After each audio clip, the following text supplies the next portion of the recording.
Recording. Okay.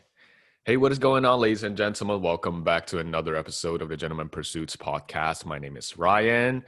How is everyone doing? Hope you're staying healthy, staying happy, and most importantly, staying hydrated. As mentioned in every single podcast episode before, you have to drink that water, stay hydrated. One thing I cannot stress enough, and I think the guests here today can agree with me as well, is that the rainy season is absolutely garbage. It's it's not even the heavy rain that ticks me off. It's the small, drizzly rain that got me. Like I will get wet if I don't bring an umbrella, but at the same time, it's not like umbrella worthy. I just hate it.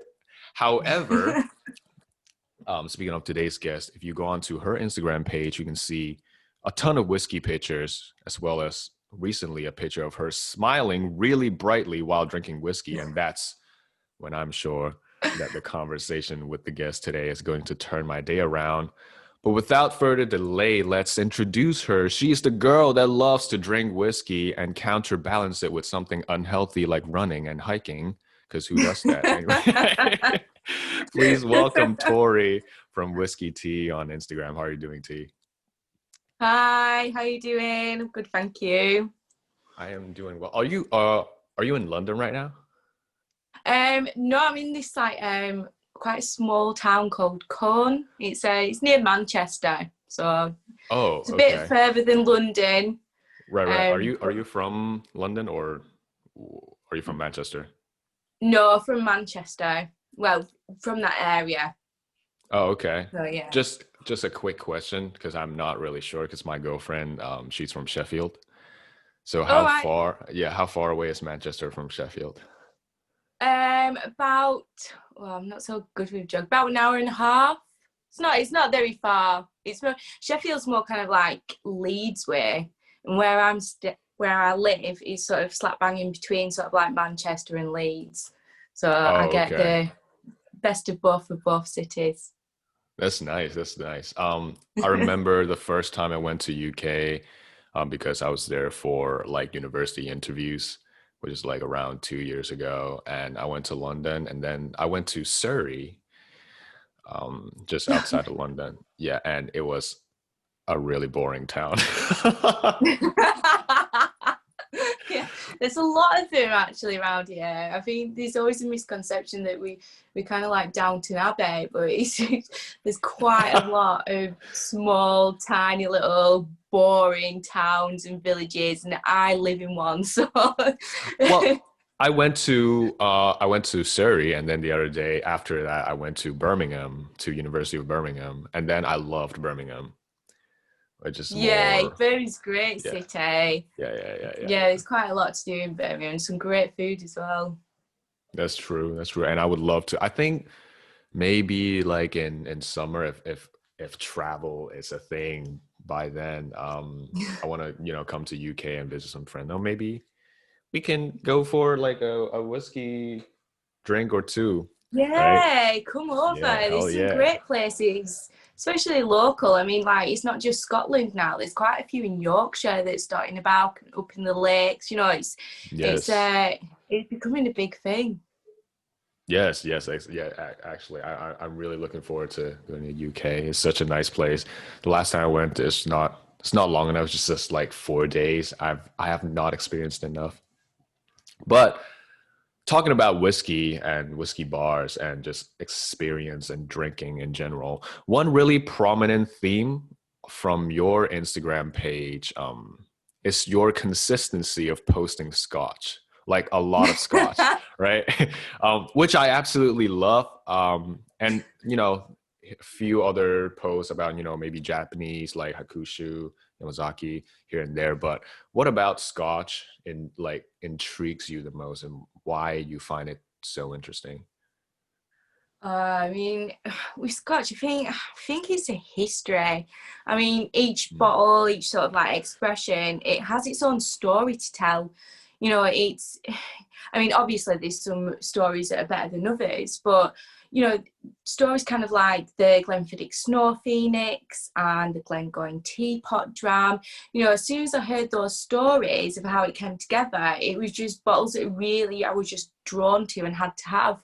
And I think you get a lot of them with Scotch whiskies. Right. Because I'm not too well versed yet in the whiskey world, and I've heard the most story I've heard about is mainly about Suntory, which is the Japanese distillery, mainly about that. But I'm not quite sure, and I don't know a lot about Scotch distilleries. There are like stories. What's like the most interesting story you can think of on top of your head, like about? Well, the two that I've mentioned, Snow Phoenix, that was my unicorn whiskey. I had to have it. You know, when I heard about it, it took a bit of saving to get it. But basically, the Glenfiddich distillery warehouse collapsed under heavy snow one winter. Oh. And basically, to salvage the whiskey that they had, they bottled this Snow Phoenix. And the whiskey that's actually in it ranges from like 13-year-old whiskey right up to 30. And this whiskey, when I went to the distillery was saying just flew off the shelves. Everyone was just buying it. It was a great whiskey, a great tasting whiskey, and it really is. But people didn't realise that, you know, it was going to run out at some point. Right. And eventually it did, and it can be quite hard to get hold of, but it's gone up in value so fast. You know, I think it started off at about 50-60 pound, I think it was retailing for, and now at auctions you can't pick it up for like less than 320. So it's quite a rare, you know, it's a special whiskey. One of my other favourites as well was Glengoyne's Teapot Dram. Okay. So basically, back in the day, the distillery workers used to get a free tumbler of whiskey a day, just free from the distillery. And obviously the seasoned workers like loved this, gulped it down, everything was great. But sort of like the newbies or the youngsters of the sort of workforce couldn't quite handle a full tumbler of whiskey. So what they'd do is they'd pour the remainders that they didn't want into a teapot, canteen teapot, and they'd leave that in the canteen for the older workers to have. So they recreated that teapot dram. And that is a real great tasting whiskey as well. Oh, okay. See, I love hearing like tiny legends and stories about anything, because that's what really makes whatever that item is more interesting. Like, let's say, like it watches, right? There's like different stories that instills sentimental value in that piece, and that makes people, well, oh my god, there's so much going on with this watch beside just a normal mechanical item. So that's what I love. If you have any more, please tell me. But another thing about, so you love Scotch, and do you think there's something about Scottish distilleries that are doing right now that are better than the rest of the world? Yeah, that's a really tough question to answer, because there's whiskies out there from, you know, Japan, Sweden, Australia, that are really competing with, you know, the whiskies that the Scotland produce, and they're producing great whiskies. But I am sort of biased because I love Scotland. I love going up there. I love everything about it, you know, with the distilleries, you know, and I think what you get from sort of Scottish distilleries is that all-encompassing sort of drama. You know, you've got the scenery, you've got the history, and then on top of that, you've got this great tasting whiskey. And I think that's hard to find in other places. So yeah, I think it's all about the drama of it. That's true.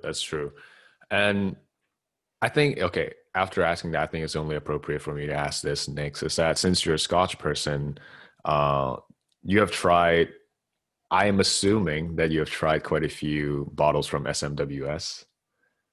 right? Yeah, I've tried a few. Yeah, Yes. I've got a couple of tasting packs.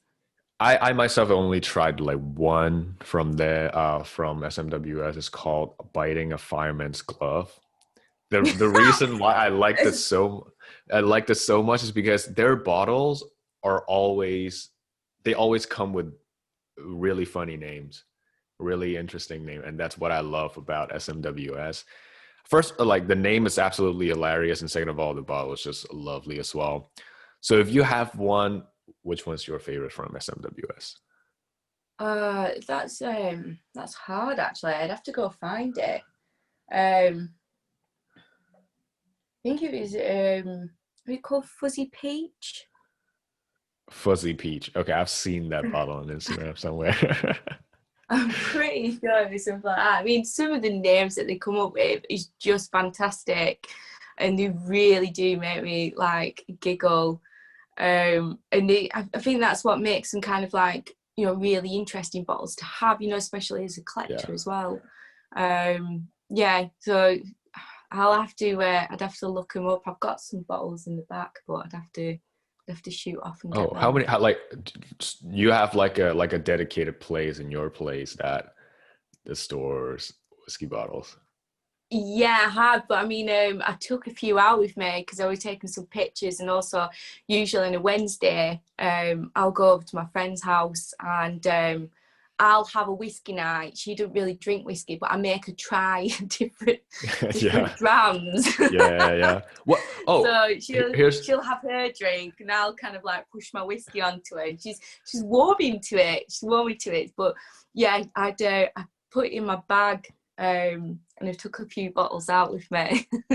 I got a great question since you brought up making your friends try whiskey. So, sorry. Unfortunately, that I do not have a lot of friends. Actually, no friends that lives nearby that loves a whiskey. So a lot of the time when I'm drinking whiskey, I was like, dude, you got to try it. Like, it's going to change your life, man. Right. Yeah. But they're like, just, it's like rubbing alcohol, man. Like, damn, like, what is this? So since you've been trying to get your friends into whiskey, what's that? Do you think there's like, okay, what's that one whiskey you would make them try the first time they're drinking whiskey? Like you think it's going to be more beginner friendly? I think there's a couple that come to mind. I think one of them would be Cheetah, purely because it's a really light and sweet whiskey, and I think that really helps people that are, you know, trying whiskey for the first time. Another one would be the Balvenie Caribbean Cask 14-year. That has just been my whiskey of the year, and I think that is like the whiskey that I'm pushing on everyone at the moment. Oh, I love okay. it. So whether that would be good for a new whiskey starter, I don't know. But recently I've been trying to kind of like wean my friends into liking whiskey by trying cocktails with them. I think there's been quite a Yes. bit of a fashion kind of Yes. like push with these whiskey cocktails, which is great to see. Yeah. And that's really helping people to get more involved in trying whiskey, I think. That is true. I myself before the last, I think this is the episode before last week, I did an episode with this person. His name is Mike, and he was like he used to be an ambassador for Compass Box. So I had a conversation with him, and he was like teaching me about old fashioned, because I don't really drink whiskey cocktails, but he told me that old fashioned is such a simple cocktail that you can easily tell if the bar is cheaping out or not. Do you agree with that? Yeah, definitely. Yeah. I mean, I used to be of the opinion like when I first started out, because I've been on a fair journey with whiskey really, and I started out with thinking, oh my god, you're putting single malts in whiskies, in cocktails. What Yeah. are you doing? That's Right. Yeah. sacrilege. You know, and now I've kind of like changed my mind and like, no, well, it's kind of like cooking. You know, if you're cooking and you're putting red wine, you don't put a crap red wine in, do you? You put a decent one in. I think that's the same with whiskey and cocktails. If you want a decent tasting cocktail, you put a decent tasting whiskey in. And that's really sort of like changed my mind on things. And it's quite exciting as well to see all these different recipes coming in, and with like stuff that I've got on my shelf that I would never have originally dreamed of putting with, like pineapple and vermouth, you know, and suddenly, you know, I'm getting these things like, look at this. Do you, what is your favorite whiskey cocktail? Like your go-to, I'd say. It was a new one by Torrington. I don't even know if I said that right. Tomton. Whiskey Legacy. They did one with a legendary, and that was just amazing. Really Tomatin. Yeah. Right. I actually got like a little whiskey cocktail book from them. It's actually in my kitchen, and they had some great ones. Yeah. Damn.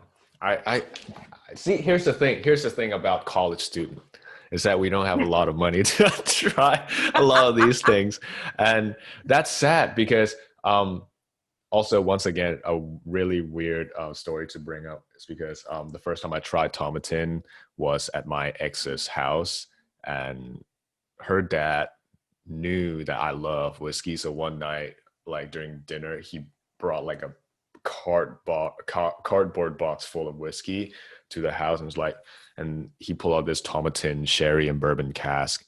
It was absolutely lovely. So so once again, as a student, we don't have a lot of money to buy like different bottles that we want to try, and we can only kind of like quench our whiskey thirst, you know, by looking at pictures on Instagram, be like, oh, that's a nice bottle. He's drinking. Oh, he's getting this. No, right. That's like the only way we can experience it. So to me, the bottle art is everything, since I can't taste it. It's like the only thing that's communicating to me. So what is your view on whiskey packaging? Like, how significant do you think it is? And in your opinion, what constitutes a good package? Okay, I'll come clean on this and say I am super shallow, and I can buy a whiskey purely based on how it looks. People won't admit that. People do not like to admit that. I've seen posts where it's like, what? You don't read the reviews? You don't want to see what it tastes like? I'm like, no, honestly, I'm that shallow. If it looks good, I want it.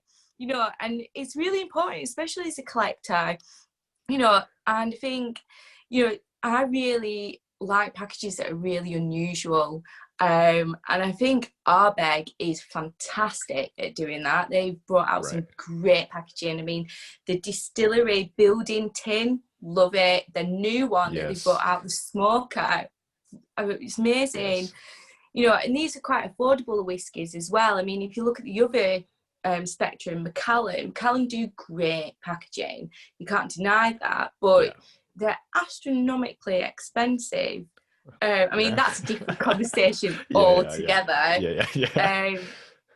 But I mean, the best one that I've ever seen was Glengoyne's Millennium Clock. And if you've not seen it before, Google it, because it's literally like a piece of art. It's like a miniature sort of grandfather clock, and the bottle is inside that, and it's just stunning. It's so hard to get hold of. Oh my god! Oh, okay.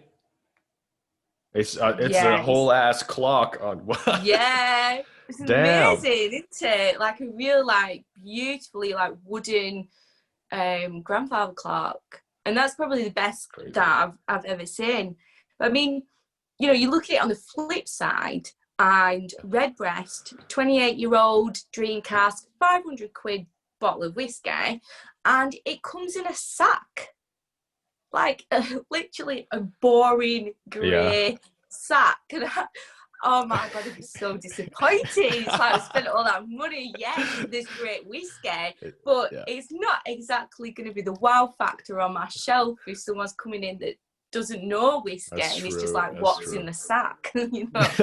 You know, one thing about whiskey is that because whiskey is such has been around for such a long time, there's immense possibility for you, with what you can do with the packaging. You can go with like medieval packaging, like total peasant tunic kind of vibe, and then we can go super extravagant, like the grandfather clock, or Macallan, or Yeah. Dalmore, right? My Mm. Piling on to what you just said just now, buying whiskey purely because it looks good. Me, because the first time I ever tried Spice.Tree Extravaganza, I fell in love with the bottle art, because it's just like straight out of like a cartoon, or like a Mm. tale, right? It's really Yeah. fairy like Alice in the Wonder. I was like, I gotta try. It's called Spice.Tree Extravaganza. I have to try it, and that's my all-time favorite now. It's really nice.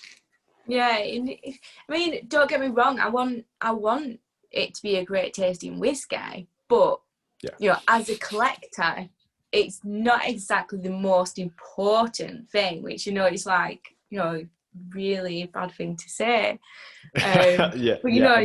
No, I feel you. I feel you. I want it Oh, to and look good on my shelf as well. yeah, yeah, yeah, And and I'll go on my way to try and find samples, or I'll get a second bottle so that I know what it tastes like, and I'm able to talk about the whiskey. I don't want something just on my shelf for the sake of it. I want to have been able to try it and know what yes, that whiskey's like. But my yeah, initial buying phase is, it looks good. I want it on the shelf. yeah, yeah. And I saw on your Instagram, like, I don't know when you posted that, but there's this bottle I've seen before. It's called the Timorous Beastie or something like that. It's basically like a mouse. Yay, yay, That looks so cute. Like, I yay. would want that on my shelf.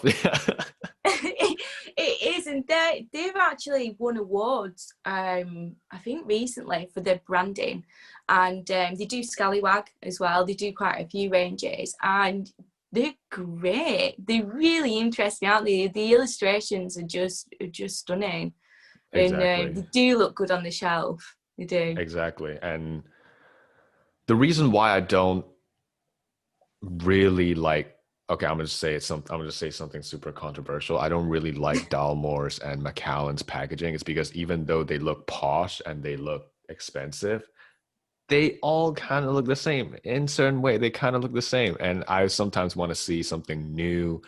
um and also, when a lot of people, when you search hashtag whiskey, it's just Macallan's on the front page, on the Explorer page. So as an Yeah. enthusiast yourself, when talking about it, no matter on social media or your friends, what is something that you wish to see more within the whiskey community, and or to perhaps expand its audience base, or maybe you think right now it's good? Like, what do you think is something that in the community is doing good or bad? I mean, like I was saying before, I mean, my interest in whiskey started not that long ago. I mean, 5, 6 years ago, and since then, I think the audience base in that short space of time has really changed. You know, people are younger. There's more women coming into the fold.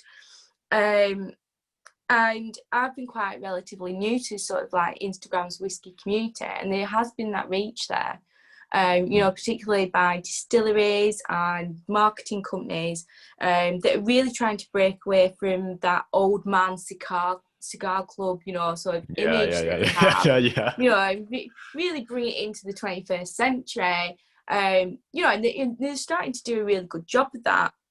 And I think it is moving in the right direction. I mean, it's really good to see kind of like all these new virtual tastings that's coming about, these yes, yes, sample clubs, particularly since like sort of COVID as well. I think those virtual tastings have really kind of yeah. like ramped up, and that's been really good, and it's really helped sort of reach different audiences, which I think is good for whiskey. Um, not only that, it is nice to see more women come into the forefront. Yes, yes. And more women are calling the shots in whiskey as well. I mean, you only need to look at kind of like Dr. Kirsty McCallum, that works for Glenmorangie, you know, and Dr. Rachel Barry as well. She does Glendronach and a few others actually, you know, and these are really inspiring women that are, you know, leading the forefront of whiskey and bringing in these new audiences. And I think that's what keeps sort of whiskey fresh as well. And it's only a positive thing, I think. That's a really good point. And I remember there's just one distillery which is solely just ran by like women, isn't it? Like the whole distillery is just female worker. I remember, but I actually forgot which one. It's also a really big one too. I'm mad at myself for not knowing this. I can't remember, but no, I'd read that too quite recently as well, and I did not realize it won awards as well, didn't it? Let's Jim Google Murray it right actually now. giving it some sort of award or something, I'm sure was the story, and it was run by all women. That's really nice to see, especially before, when, you know, it's such a male dominant hobby in the older days, and then now we can see more female in the community. That actually perfectly segues into the next question, which is you know, the recent scandal with Jim Murray. And you know, I just think that, so, you know, the whiskey Bible outrage within the community, but in general, knowing that someone that was such a prominent figure used such disrespectful words to describe whiskey, like to his own favor. Like, what is your take on that scandal around the whole thing? Yeah, I think the guy's a dirty muppet. I'm surprised it's actually taken this long for it to be called out upon. I mean, it's just kind of like the ramblings of a dirty old man, isn't it? I mean, you know, it's not really appropriate for a so-called whiskey professional to be putting these kind of like sexually objectifying women. It's not needed. It's just not needed. And you know, when this first came about with Becky Paskins, I fully supported her post. You know, I reposted it myself. A few of my other friends did as well. One of the first people from the sort of whiskey industry that I saw that sort of took a stand on this as well was Mark Thompson. I really admired that from Glenfiddich, and Glenfiddich shortly posted a post standing up for this as well, you know, and supporting Becky Paskin.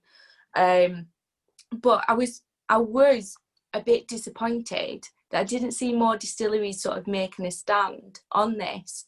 True. You know, for a predominantly male industry where, you know, women do have to work twice as hard to just prove themselves, you know, this type of thing needs to be sort of stamped out. It's just dated. And some of the stories that I've heard is just crazy.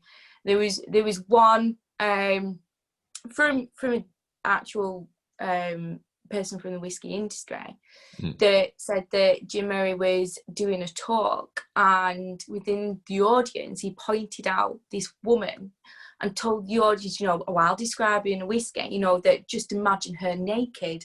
It's like, well, fuck that guy. What the fuck, that guy? What? Like, oh my God, if he's pointing to me, I'd be like, back the fuck off, you don't imagine me filming. You know? What the yo, that's crazy. Wait, he basically pointed at like a random audience, which is female, and female in this audience, and told the audience, you know, this whiskey is like, it's like a woman naked. Imagine her naked. So literally pointing out of his, it is sickening, and how he's got away with these sort of things for so long. Damn. You know, and it really discredits sort of, you know, the whiskey industry and what they're actually trying to do. Yes. And like I said, you know, Glenfiddich was, you know, one of the ones I predominantly saw that took a stand on this, along with their ambassadors. Whiskey Exchange did, a few others did as well, but not as many as I thought would have done, you know. And also, like myself and one of my other female friends on Instagram, we both got a bit of hate mail as well for our posts. You know, all Really? we were doing was kind of like copy and pasting, you know, reposting what Becky had put and put, you know, you've got our support, this is it. And, you know, we were getting that like, leave Jim alone, what are you doing? I've got no problems with this, you know, and really kind of like negative things that it was just, Yeah, it shocked me. It did shock me. it's such bullshit that people. So I've also seen quite a few comments like under sorry, what's her name again? Betty Paskin? Yeah, Becky Paskin. Becky, yeah. So under her thread on Twitter, and then obviously some dude, they were like, yo, yeah, I mean, yeah, he said that, but you can't discredit his work, his impact in the whiskey industry. And I was like, dude, it doesn't fucking matter, right? If I don't care how skilled or experienced you are.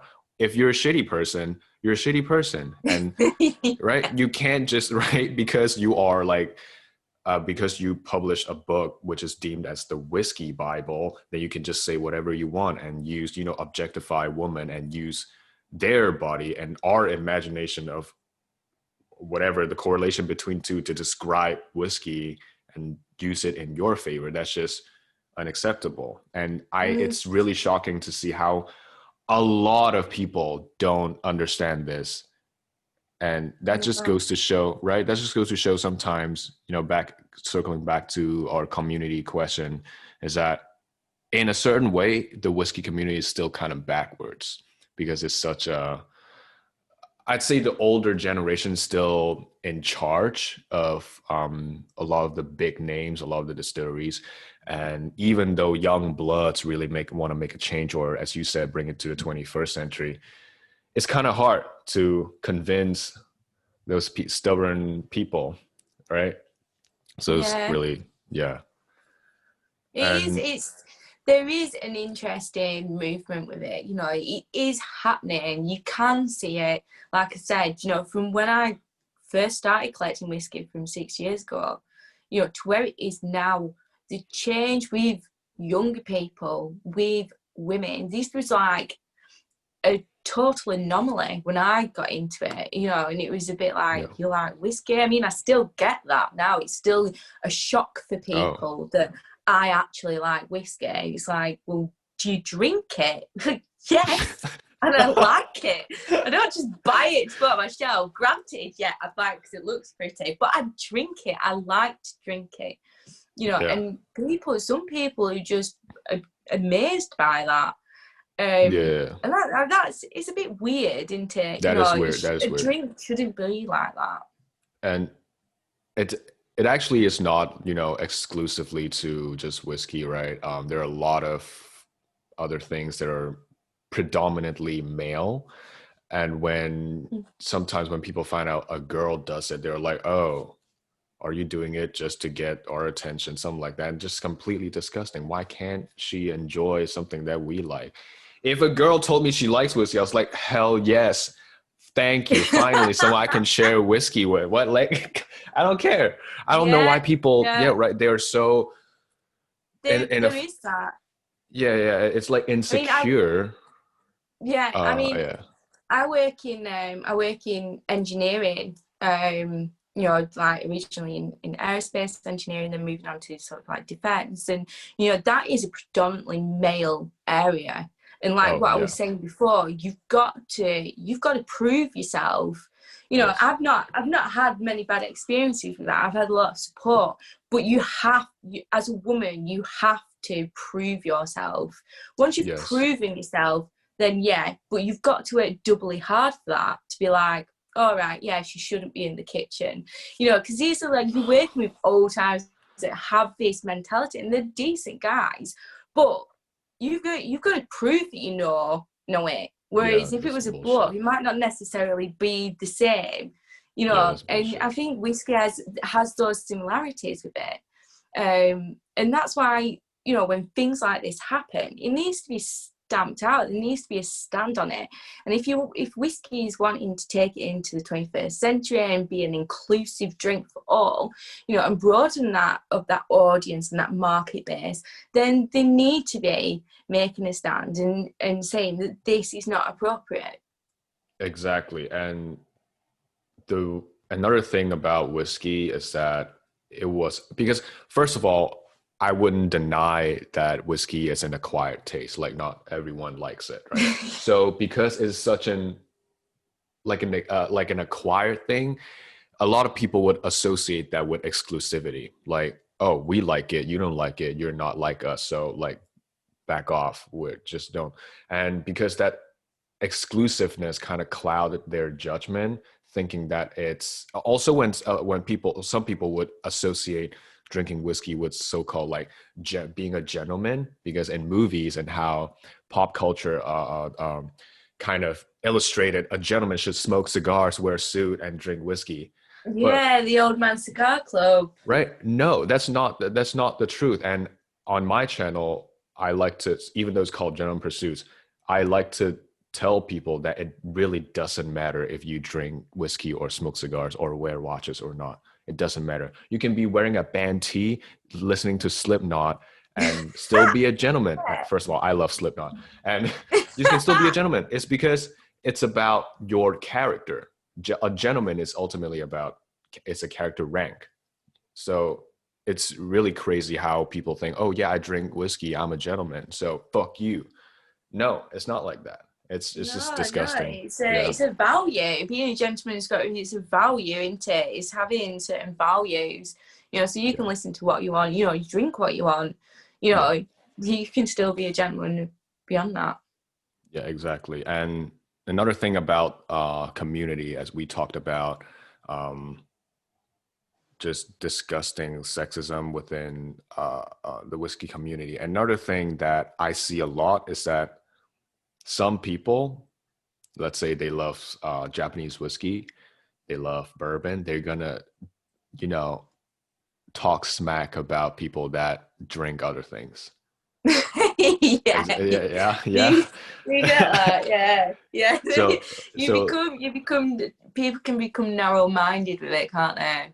Yeah, they're like, oh, I drink scotch because scotch is the best thing ever. They're the king of the hill now. So if you drink bourbon, ew, what's that corn thing? What's that? You're drinking corn syrup, man? I'm drinking. That's just weird. And before, my first love was Japanese whiskey, because I mean I grew up in Hong Kong, so it's closer to Japan, it's cheaper.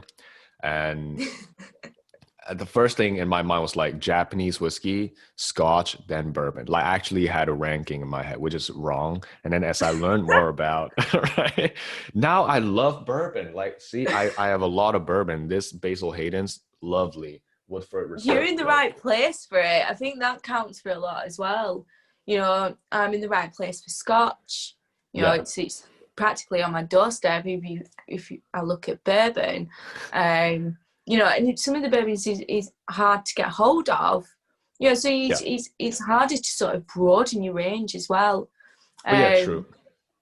And I get what you're saying with people not, you know, having their own thing. I mean, one of my friends on Insta, he's so against Jack Daniels.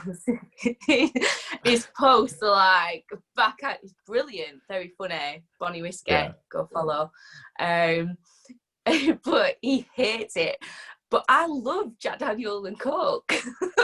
Oh yeah, it's love like it. I'll go out, you know. It's everyone's first whiskey, right? It's like Fireball and Jack Daniels is everyone's first whiskey. I hate Fireball. Damn, that thing gives me nightmare. The amount of Fireballs I have drank at parties is crazy. I just hate it now. But yeah, so even though you're in England and basically you have an easier access to scotch, it doesn't mean that you hate other regions' whiskey, right? Like if I give you a Cavalan, you're not gonna hate it, right? Because you love whiskey in general. Yeah, and I've really become more open-minded. Like I said, like, you know, it's been a journey for me. And when I first started, we're probably a little bit closed-minded and like, no, scotch is the best. I'm only doing scotch, you know. And as I was as I've like gone through the years and stuff and get, you know, more information, more knowledge, you know, I'm really just so open to trying different things, like the cocktails, you know, where I never thought, you know, that would be a thing for me. You know, and bourbon and whiskies from different places. Like one of my other favourites is Macmara from Sweden. Great. You know, my conceptions are, you know, at first would be like, oh, this is going to be crap, you know. Yeah. How do they know how to make whiskey? Do you know what I mean? And it's great. And their concept is great as well. It's really interesting. And I think when you kind of like move away from Scottish Scotch, you're kind of like breaking those boundaries of what it's meant to be. You can be more experimental. And I think that's what's happening as well in Scottish Scotch as well, since like the laws changed and stuff.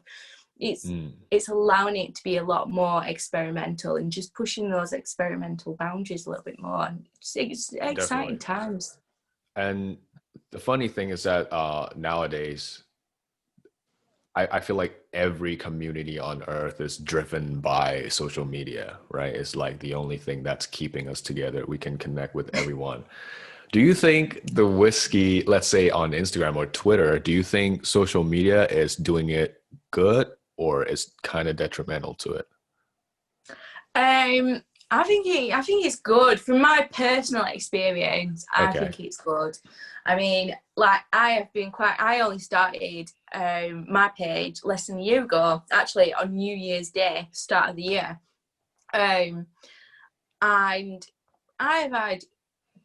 made some really great friends, people that I speak to, you know, off Instagram, you know, people that I've connected that have, you know, taught me so much. And I'm seeing more women in Instagram, like I said. I'm seeing more younger people, and it's becoming a real hub of you know, very exciting industry. Yes, you have still got those old timers, you know, your fuddy duddies in it, you know, but you get that in any community. You've still got these people that are just grabbing onto this dated past so tight, you know, but they will get left behind because things are moving forward and whiskey is moving forward. And I think that's only a positive thing. It's not diluting the quality of whiskey, you know, and like you said, there is that sort of luxury sort of, you know, that bit about whiskey that's elusive to some people and a luxury to others, and it still has that, but it's bringing more people on board, you know, and I think that's only positive. That's true, but I feel like there should be less photos of people doing the the cliche luxury lifestyle whiskey photo shoots, like a whiskey bottle and cigars and he on a yacht with a Rolex on. Like, I just don't want to see that anymore. You get that. But then again, I'm seeing women smoking cigars and drinking whiskey. It's like, yeah, girl, if you want to do that, you do that. You know, you're going to get people that enjoy that sort of lifestyle with it, and that's fine. I think that is fine. It's when they don't accept other people enjoying whiskey the way that they want to, then that's the problem. You know, but whiskey, you can express it. If you want to be on a yacht and smoke a cigar and drink your whiskey, all hail to you. You know, you have a freaking good time. I wish I had a yacht because I would be on it, you know, drinking whiskey. True. I mean, instead I've got an inflatable, you know, and it's not the same actually, sort of thing. Thinking about it, if I get the chance to smoke cigars and drink whiskey on a yacht, I will definitely post 100 picture of it. Like, definitely. Have you ever smoked cigars before? Yeah, I've done it maybe once or twice, and it was like an ex-boyfriend. Like, if I try this cigar, and he was like, yeah, it's really strong. I remember, because I don't smoke cigarettes, and I remember like 2019 summer, my friend and I were like, yo, you want to like go try cigars? And we're in Hong Kong, and then we went to a cigar lounge, just two of us. And then I feel like the people working there, they're like, who the fuck are these two kids like walking into? lounge. So we're like, we walked in there and we don't know anything, but we're not afraid to ask. So we're like, okay, we're new, so we would love to. So he picked, we picked 2 cigars, different ones, and we sat down. The first few minutes of it, it's actually pretty nice because there are actually like different flavors in cigars. I don't know a lot about cigars, but there's actually different flavors, just like whiskey. But the thing is, I am so not used to nicotine. After half of it, I feel so dizzy. I need to pee. It was really funny. I was like, I told my friend, I was like, dude, I don't feel so well. I went to the toilet. I just have to pee. It's so funny. But so one last question is that what's the oldest whiskey you've ever tried? This is where I feel sort of like ashamed or so embarrassed, because I mean, the oldest whiskey that I've tried is 28 year, a Fettercairn 28-year-old, and it was sublime. It was literally like a little bit of luxury in a glass, but the same thing. It's like, it's not. There's so many older whiskies out there, and my 28-year-old is a bit compared to this. Like, oh yes, what's the age statement? Only 28. Oh, I've been drinking 40. You know, my oldest is 17. You get some of that. So, does your statement matter to you? I do love an age-dated bottle. I do, because you do sort of know what you're getting. You've got your own sort of expectations. You know, you come to believe that older the whiskey, the better it tastes. You know, and in my experience, my personal experience, that is, you know, pretty much the case. But I do know people that. And I've heard one story that, and I won't name the actual distillery, but they tried a 40-year-old, and it was that bad. They actually chucked it down the sink. What they were had in the glass, they obviously kept the bottle. But they said it was awful. Oh. So, you know, in those instances, age doesn't guarantee great tasting whiskey. You know, and I don't discriminate about non-age dated bottles. You know, I've still got them. I've still got a few on my shelf, you know, and there is some great tasting whiskies out there. So I mean, I suppose I'm sort of sat on the fence with this one, because I do love age dated, but is it the be all and end all? I don't know. That's true, because for me, I don't really, as once again, college student, I don't really have the money to buy really old whiskey. So most of the time when I go to a liquor store, to pick out scotch, sometimes the one that I try were like sub 12, like maybe 12, maybe 9. And actually the 9-year-old one, which is the James Eady bottling, I forgot which one, but James Eady, a 9-year-old, it was fantastic. Like, so to me, maybe I also I'm not experienced enough to actually tell, 12 years and 15 years, like there's a huge difference. But yeah, to me, not so much, because I don't have the funding for it. Yeah, I mean, like what you're saying, like, they can, in some instances, and I've experienced it before, and a few others a few other people when I've been speaking, like Glencadam is a prime example. So Glencadam, I did a tasting a few of their ranges, and their 17 actually scored better than their 19-year-old. You know, and when you think of age-dated bottles, you think older the better, don't you? But this is quite a common thing, and it wasn't just in the tasting that I did. You know, there was feedback from quite a few of my friends on Instagram that the 17 was better, and even I personally felt that. You know, and that just breaks away from that age. You know, is age-dated is important? You know, is older the better. It's one of them. So you can get a flip. You know, some of the even younger ones are 12 years. you know, can be better than some of the old ones. That is true. That is true. Right. It ultimately really comes down to what that distillery do to them, and then your personal preference. I feel like personal preference is it's just the main thing about whiskey tasting. It really doesn't matter what other people say. You can like the 3-year-old, I don't know, more than the 28. There is personal preference involved as well. I mean, I'll ask you a question. Okay. Do you think that drams could have seasonal tastings? So do you think one dram could be like, you know, great for winter, another great for summer? Do you see seasonal sort of tastings in drams? Good question. I would say yes. I would say yes because let's say in the summer when it's really hot out and I'm drinking whiskey, I don't think I would want to drink anything that's peaty because No. that's right. Yeah, that's just I don't know that I feel now that I think of it, that's just putting me in a really disgusting mood. I was like, oh my god, dude, like this is mud water in summer. I'm hot already. Don't like provoke me like that. Maybe in the summer I'd say something more I'd say fruity, right? But in the winter, I'm not really sure about summer, but in the winter I would love to drink something maybe from Bruichladdich or was that Oban, right? Something more. Yeah.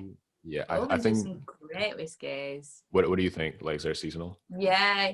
No, I'm with you. I really do think that you can have a whiskey that's great for winter and not so great for summer. You know, straight away. I mean, like I was saying, like the teapot down. You know, those real bold flavors, real kind of Yes, like yes. Christmas cake. You know, Yeah. through sherry numbers. They're like they Mm, cuddle you, don't they? They're like real warming drams. Whereas mm. kind of like something you can get for like the 12-year-old Glenfiddich, or you just particularly like the Fettercairn 12-year-old that has those real tropical notes, real Yeah. citrusy, fruity. They have those lighter feels, don't they? Those real summery Yeah. vibes.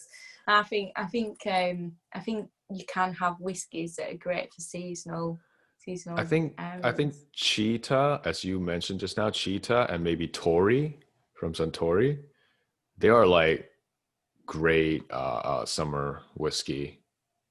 Yeah, I think because they're lighter, and in my opinion, I would like something lighter in summer and it's like kind of feel that islandy breeze, not that Yeah. Christmas fireplace, right? I don't want that. Yeah. Yeah. So, oh, you have something to Well, say? Cheetah was actually the first Japanese whiskey that I tried, and Mm. that just opened my that's opened my mind to like, yeah, let's try Japanese whiskies. I've only tried a few. Definitely need to be trying a lot more. There's so Yeah, much out there. and in summer, maybe you should, instead of drinking like just whiskey and ice, maybe you can try like a highball, right? That's a summery drink, a fizzy, Yeah. cold drink. Yeah. So that would be nice. So before ending the episode, any advice for beginners out there that want to get into whiskey tasting? Um, I Or think a something little or bit of something perseverance. or or Perseverance. s- or something that you wish your younger self would have known before starting. Um, I think if I'm a young self, I probably wouldn't have been so sort of like close-minded Mm. because, like I said before, you know, I was quite close-minded for a couple of years where, you know, it was just Scotch, and like I said, there's so much out there, and the further I've got along in my whiskey tasting journey, you know, the more open I am to trying new things. It's really broadened my sort of like tasting as well. At first to begin with, I was terrible at picking up tasting notes and everything like that. I'm still I got struggling. myself some. Yeah, it is hard. You know, this is what It's I'm saying. hard. Perseverance.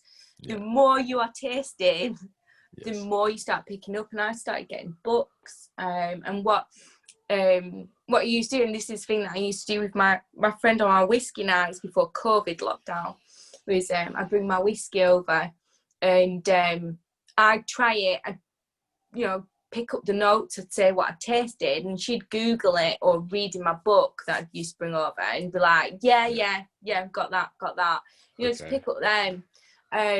But the other thing is, like, don't be too harsh on yourself as well. If you're not picking up these notes, it's a personal thing. Whiskey is a personal thing. You might those tasting notes are not written stone. If you don't taste that, it's okay. If you taste something else, that is fine. If you can't pick up on anything, that is fine. If you only know that you like the whiskey and it tastes good to you, that's fine. You know, it's to be enjoyed. Just like, don't have the pressure on being this connoisseur, you know, straight off the get-go. It just doesn't happen. Yes, I love that. Don't pressure yourself to be a professional, to be a connoisseur. That's what I did to myself at first, because I was like, dude, I'm writing about whiskey. I gotta pick up exactly what other people are picking up. And I was like, dude, that doesn't make me any special. Then I'm just copying people. And then so I started just writing what I actually got, and I was like, oh, I like it. Yeah. So that's really nice. You just like the whiskey. You don't know why. You're not picking up Hollyoaks and, you know, bonfire toffee and all the rest. You know, you just like it. You like it because it tastes good, and that's your foundation to work on.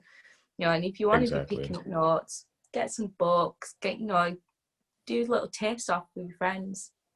Exactly. That's a really nice note to end the episode on. Just do whatever you like. It's a really personal thing. Don't pressure yourself. So thank you so much once again, Tori.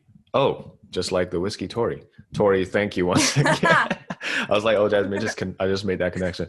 Thank you once again for coming on to the podcast. I really enjoyed our conversation today. And man, you're like really friendly person, just in general. Really, I love talkative people. I love talkative people because I myself really talkative, and I love a really quality conversation every time I'm on a podcast meeting new people.